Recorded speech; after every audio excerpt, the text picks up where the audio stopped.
Ladies and gentlemen, this afternoon we have the honor of giving a certificate of appreciation, and I want to thank Norm and his wife for attending this afternoon, as well as the number of people from Grand Bend and the surrounding area. These are Norman's friends and colleagues who come here to witness this event. May I say that when the Ford plant had closed, the announcement was made in 2009, and I was the mayor.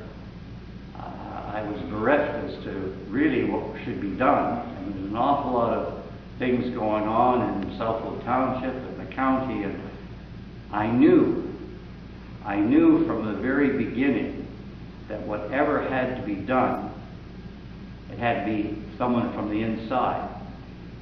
My goodness, 2 weeks later, Norm Tufts walks into my office, and this is a man who I'll explain later had so many accomplishments and so many things that were relevant to working with Ford and the auto industry. We were very fortunate to have him.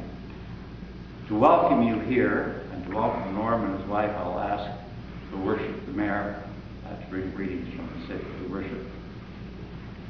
Thank you, Cliff. It is truly an honor to be here with you today, Norm, and your family and friends that have joined you, to really appreciate and thank you for all of your efforts that you put forth in assisting us and trying to save the Ford Tulsaville plant.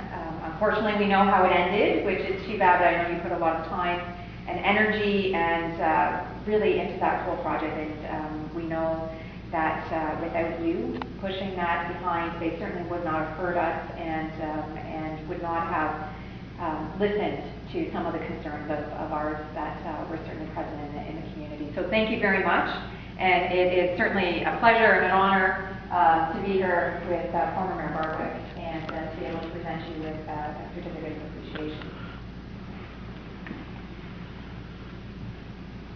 Now you get in the... You're in the middle. Am I in the middle? Okay. This is your doing. So. Okay, there we are. That's great. So thank you so much, Norm, for everything that you did. It was greatly appreciated by the residents. Just to carry on with what I was saying before the mayor gave her welcoming remarks, Norm's accomplishments, as many of you know, are many. Not only in the automotive industry, but in the music industry as well. I couldn't have picked a better person, according to the president of Ford, or pardon me, the plant manager here at the time. Norm had contacts that were unbelievable, and we actually did have the attention of the president of Ford USA. Unfortunately, due to some executive intransigence and the fact that minds were made up, we were not successful. But that doesn't mean that the efforts were fruitless, because what this man did, and the time and the energy that he committed himself to, which he does in everything he tackles, as many of you know, was something that had to be recognized. And so I'm very grateful to the mayor's office, to the mayor's secretary, who all agreed that Norm should be recognized for what he has done here for us in the city of St. Thomas and for Ford workers. I want to read to you what is inscribed on this certificate. The city of St. Thomas recognizes the efforts of Mr. Norman Tufts, who dedicated his talents, time, and energy to save the Ford St. Thomas assembly plant. Mr. Tufts' extensive career in the auto industry, working for both GM and Ford at the management levels, proved to be an incredible asset. With hands-on knowledge of the industry, as well as his senior management connections, Mr. Tufts has had a voice that was heard at the highest levels of the industry. No one could have done a better job for us. As the manager of the St. Thomas plant said, Cliff could not have picked a better person to present the case against closure. Despite Mr. Tufts' diligence and impeccable networking skills, we lost the plant. We were up against executive intransigence at the most senior level. Success cannot always be measured in terms of goal achievement. The attempt to achieve a goal is just as praiseworthy when done with vigor, determination, and professionalism. In this sense, Mr. Tufts was more than successful and has proved to be a valuable friend of St. Thomas and an ally of thousands of workers in the auto industry. We're proud to be able to present and have presented that certificate to Norman. I would now ask Norman to say a few words, and I'm sure that this is just one of many accolades that he has had and certainly deserves. Norm? Thank you, Mayor Barwick. It's a pleasure to be here, and it's certainly a great honor to have this certificate presented to me today. And I want you to know that I really appreciate it, and I'll put it in a trusted place among my other awards. Now, there's a few things that I'd like to mention, and Cliff has touched on them. I want to thank him for giving me this wonderful award. I know that Cliff Barwick and Mayor Cliff Barwick and Mayor Heather Jackson have both done their best to make this a day of a memorable one here in St. Thomas. Looking back, I will admit that there were times when I wondered whether my efforts would be successful and be appreciated. Today I am sure that they have been successful, and I have made a real difference. Let me just take a moment to say why this experience has added a new and important chapter in my automotive experience, and why I believe that it has also been beneficial to Ford, the automotive industry, and the city of St. Thomas. My background at Ford GM, and my retail experience in the automotive business. For Ford, GM, and feeder industries, the police departments in both Canada and the U.S. had stood me in good stead when it came to doing this job. I also may add that I had experience with the oil companies in both Canada and the U.S., and that also helped. And my government experience has been federal and provincial. Two special people at GM that I was pleased to reacquaint myself with, both engineers, were David Cole, later president of CAR, Central Automotive Research is what it stands for, CAR. He has he just retired, but he has a whole suite of offices in a huge building in Ann Arbor. And also a man by the name of Larry Tagawa, who was an engineer at GM Proving Grounds in Arizona when I worked for GM in the early 50s.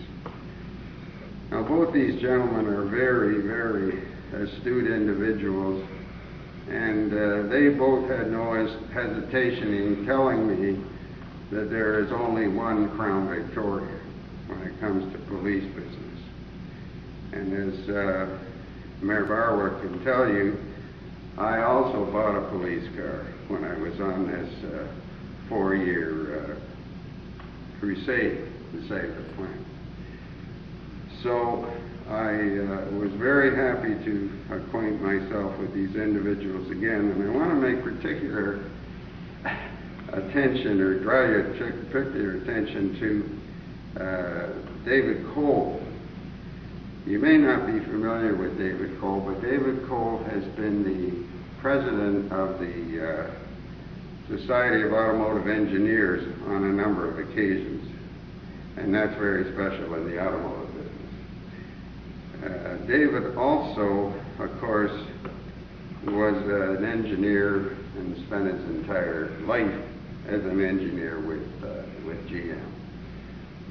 Now, what I want to tell you is this, that when I was deeply involved in this, I called him one day on the phone, and I want you to understand that David deals with a lot of important people at Ford, General Motors and Chrysler, and they respect his opinions, and he's always written up in automotive news and in industry papers, and he's a very important and very well recognized individual. I called him on the phone, and I didn't know whether he remembered me or not. I was very humbled and very pleased to see that he did. He remembered me and my time with General Motors. And he said, "Norm, what would you like today?"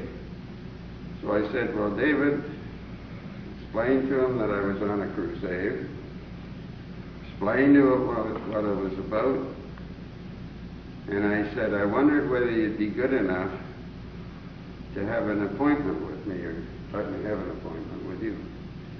He said, "I'd be delighted. I'll reserve the whole afternoon. When would you like to do it?" So I want to know that that was particularly important to me. And I, really revered that time that I had with him. So there were people like this, and as far as Larry Tagawa is concerned, you know that I spent a lot of time with the police departments, and that was very rewarding. And one of the things that I would like you to know is that I got to the man that buys all the vehicles for LAPD. And for any of you who don't know what that means, this is Los Angeles Police Department, which has the biggest fleet of police cars in North America. They have 6,000 pursuit cars. Every one of them a Crown Victoria. So we spent a lot of time together after that discussing the police car business, and that was particularly rewarding to me. So I did talk to other superintendents, most of them that buy cars for Canadian police departments, and some of them, by the way, I was really pleased to find were all Crown Victorias. And I got to tell you this story before I finish. I think it was down in Ohio. There was a sheriff's department, a little sheriff's department there, and they had 4 Crown Victorias, 1 Dodge Charger, and 1 Chevrolet. And I asked the sheriff, I said, "How do you like the Crown Victorias?" He said, "We love them." And he said, "Just to prove what I'm saying, when the call comes in, they all run for the Crown Vics." So I thought you would like that. But anyway, it's been a pleasure. It really has, and thank you very much for the opportunity. And I want you to know that it has added a very important chapter to my time in the automotive business. Thank you very much. Thank you. Norm has just mentioned it added a great chapter in his history in the automotive business and with his accomplishments. I want, to my knowledge of the industry, and the fact that a man like this would offer his time and talent for us, to me, it was overwhelming and it was rewarding. One of the many things when you're a politician are these things that happen that people don't know about, that are rewarding. This was definitely one of them. And this man here, I can't think of anything more highly to say than what has been said on the plaque. He's a gem of a person, a truly Renaissance man. We're lucky to have him, and glad he made it here, Norm. It's just, Thank you very much. Just great. Thank you very much.